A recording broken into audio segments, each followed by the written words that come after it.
Ancient Egypt, a unique civilization located on the Nile River in northeastern Africa in the Sahara Desert, divided into the Red and Black lands. The Red Land was the barren desert which kept Egypt separated from other countries and kept out invading armies, also giving the Egyptians precious metals and gems. The Black Land, on the other hand, was the fertile land on the banks of the Nile, where Egyptians grew their crops because of the rich layer of black silt deposited on the banks after the Nile flooded every year, giving the land its name. Another fertile part of Egypt is the Nile River Delta, one of the world's largest river deltas, located in Lower Egypt, draining into the Mediterranean Sea. While geography was an extremely important factor in this civilization, religion was also a key part to their remarkable society. Egyptian religion encompassed all aspects of their society, including their centralized government, writing systems, and architecture. Ancient Egyptians cherished their connections with their gods.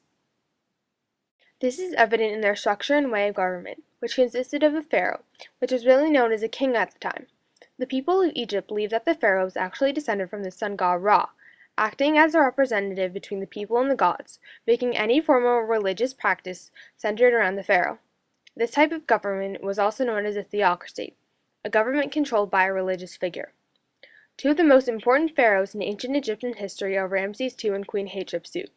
Ramses II was later called the Great Ancestor because he led multiple military expeditions into Canaan, the eastern Mediterranean, which is modern-day Israel, Jordan, and Lebanon. By leading his military into Canaan, he regained control, increasing Egypt's land. But Ramses the Great was not just a great military leader. He also had many temples and monuments built for the gods, helping connect his people to their religion. Queen Hatshepsut, who took the throne in place of her brother, who was too young to rule, is known to have a relatively peaceful foreign policy, but also had lots of construction projects dedicated to the gods, including monuments at the Temple of Karnak and building the entire Temple of Pakhet.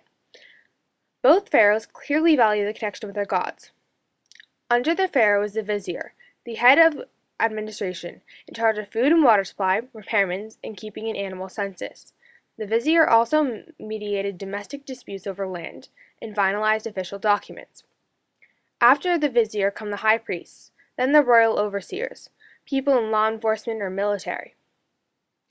While centralized government is essential to connecting with the gods, so is the Egyptians' writing systems.